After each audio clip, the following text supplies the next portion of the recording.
What's up everyone?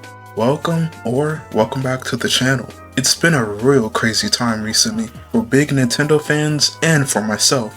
If you know, you know.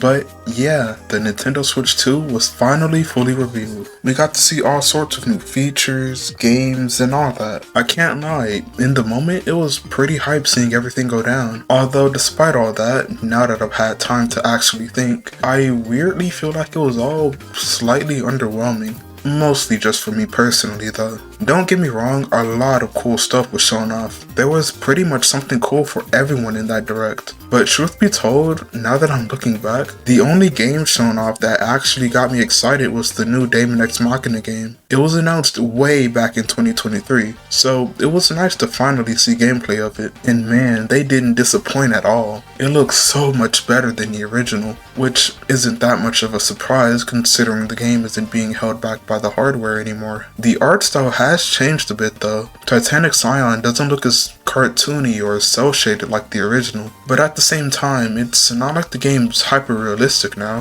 Things just seem way more detailed. From the arsenals, the character models, even the environments and explosion effects, everything just got upgraded. I really can't wait to finally play this game. I just know it's gonna be generational. Anyways, moving back to the Switch 2, aside from Daemon X Machina, there really wasn't much in that direct that moved me. Nothing that made me think I need to have a Switch 2 on launch day. Even the new features they hyped up weren't that crazy to me. The new voice chat feature is pretty nice, although the fact you will eventually need Nintendo Switch Online to even use it is kinda weird. I mean, there's an entire new button on the Joy-Con specifically for voice chat, and one day if you don't have Switch Online, that button is gonna be completely useless. To be honest, I was really expecting that C button to be some kind of community hub, like Miiverse from the 3DS or something similar. The fact it's just for voice chat and nothing else is kinda shocking, but at least that means Nintendo is finally in the modern era. I'm pretty sure this is the first time a Nintendo console has ever had built-in voice chat, so I guess that's pretty cool. It's gonna be really useful for whenever we get the next Splatoon game,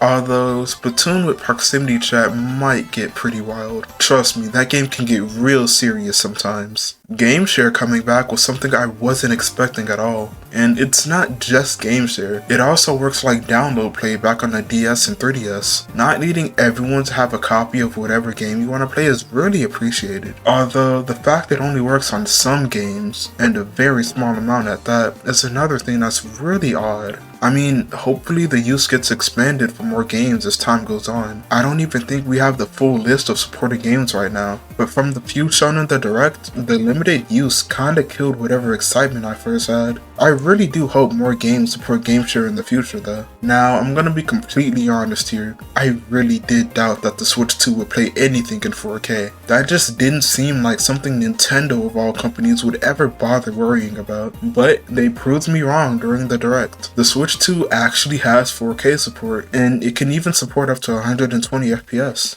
Nintendo really is finally in the modern era of gaming. I never thought I'd see the day, but I'm glad either way, cause there's definitely some games I would really like to see running at something other than like 900p. And if you know me, you can probably guess what game I'm talking about. Unfortunately though, the Switch 2 game upgrades aren't all free. Granted, the paid ones do offer some kind of extra content, so I guess that's reasonable enough. Weirdly though, there are some games that have some kind of issue on the Switch 2, and you will never guess what game ended up on that list. Yeah, Tokyo Xanadu fans are never gonna catch a break. No trailer for your new game, and your OG game doesn't even work right on the new console. Man, I would be pissed. And lastly, mouse controls. I'm gonna be so serious, I don't care about this at all. Sure, it's cool and it'll probably work really well in some games, but again, I don't care about it. I use a controller most of the time anyway. So if I did end up getting a Switch 2 eventually,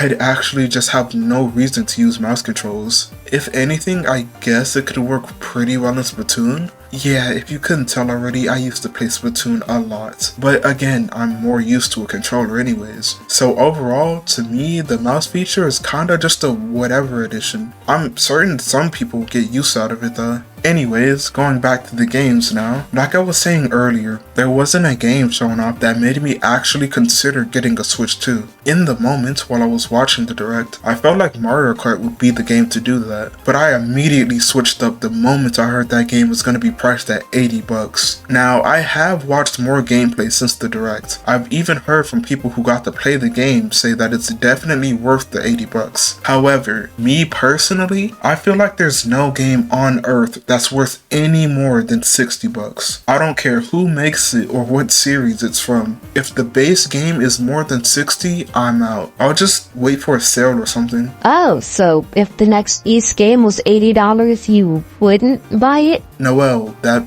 would never happen. You notice how he didn't answer the question? Please get the fuck out of my video.